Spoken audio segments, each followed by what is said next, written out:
எதிர்த்து போர் புரிந்தவர்கள். இப்ப வெள்ளக்காரர்களுக்கு அவங்க தோன்றுறாங்க. தோன்ற பிறகு அவங்க தலைமறைவா இருக்கிறாங்க. தலைமறைவா இருக்கும்போது ஒரு கிராமத்துக்கு போறாங்க. பசி அதிகமா இருக்குது. சாப்பாடு நான் பெரிய மன்னர் அப்ப அவங்களால சொல்ல முடியாது. அங்க ஓலை குடிசையில ஒரு அம்மா இருக்கிறாங்க. அம்மா சாப்பாடு கிடைக்குமா, பசிக்குது அப்படின்னு சொல்றாங்க.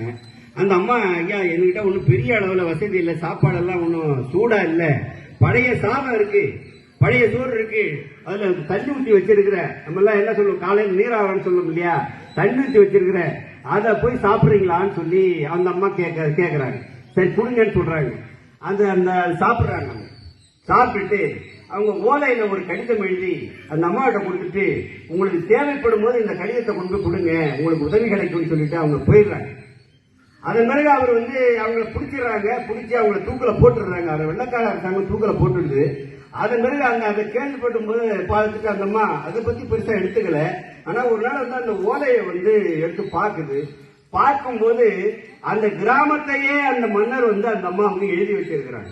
அந்த கிராமம் தான் பழஞ்சோற்று குருநேந்தன் அப்படிங்கிற ஒரு ஊர். அந்த அம்மா அந்த கிராமத்தை அந்த கோதைகள் என்ன இருக்குன்னா அந்த அம்மா படிப்பது கிடையாது. பக்கத்துல படிச்சவங்கிட்ட யாரையோட கொண்டு கொடுத்துற என்ன இருக்கு, அம்மா மன்னர் தான் உங்க வீட்டுல சாப்பிட்டுருக்காங்க, நீங்க கொடுத்த சோத்துக்கு இந்த கிராமத்தையே உங்களுக்கு எழுதி வச்சிருக்கிறாங்க என்று சொல்லி அந்த வரலாற்று செய்தியிலே அப்படி சொல்லி இருக்கிறார்கள்.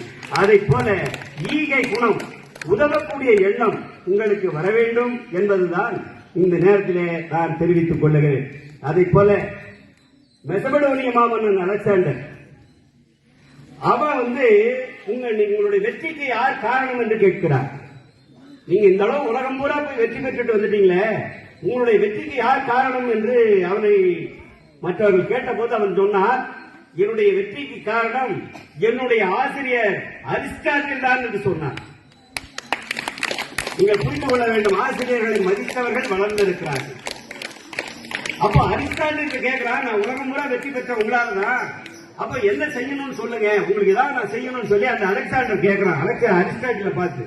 அப்போ அரிஸ்டாட்டில் சொல்லுகிறார், உன்னுடைய அரண்மனையிலே ஒரு பகுதி வேண்டும். அந்த பகுதி வேண்டும் உடனே மன்னனுக்கு ஒரு ஆச்சரியம், நம்ம அரண்மனையிலே இடம் கேட்கிறாரு அப்படின்னு சொல்லிட்டு. அப்போ அரிஸ்டாட்டில் அடுத்ததாக சொல்லுகிறார், அந்த அரண்மனையிலே ஒரு இடம் வேண்டும், அந்த இடம் முழுக்க நான் எழுதியிருக்கக்கூடிய நூல்களை வைத்து நூல் நிலையமாக பொதுமக்கள் அதை படிக்க வேண்டும் என்று சொல்லுகிறார் அரிஸ்டாட்டில். அதனால்தான் அவன் சொன்னது அவன் கேட்டா வளர்ந்தான். அதே நேரத்தில் அவுரங்கசீப் கேட்கிறான் ஒரு கேள்வி. என்ன கேட்டான்னு சொன்னா, அவுரங்கசீப் அரிஸ்டாட்டில் சொல்றான், அலெக்சாண்டர் சொல்றான் அவனுடைய வாத்தியாரு அரிஸ்டாட்டில் தான் வளர்ந்தாருன்னு சொல்லிட்டு, அவுரங்கசீப் அவர்களே நீங்க ஒன்னும் சொல்லலையே அப்படின்னு சொல்லி அந்த அவுரங்கசீப்பருடைய வாத்தியார், அவருடைய ஆசிரியர் ஒருத்தர் கேட்கிறான், அவருடைய ஆசிரியர் பத்தி சையத் அவர்கிட்ட கேட்கிறான். அப்ப அந்த அவுரங்கசீப் சொல்றான், எப்பா அரிஸ்டாட்டிலே அலெக்சாண்டருக்கு எந்தெந்த நாட்டெல்லாம் பிடிக்கணும்னு வழி சொன்னாரு, அவன் போய் பிடிச்சான். நீ என்ன பண்ண, என்னை பத்தி புகழ் பாடுறதிலே இருக்கே தவிர மற்ற நாடுகள்ல போகணும், மக்களை பார்க்கணும், சந்திக்கணும் அப்படிங்கிற வழியை நீ சொல்லாததால் நான் வளராம கெட்டேன் என்று உடனே அவனை வெட்டிடுவான். யாரு? தன்னுடைய ஆசிரியர்.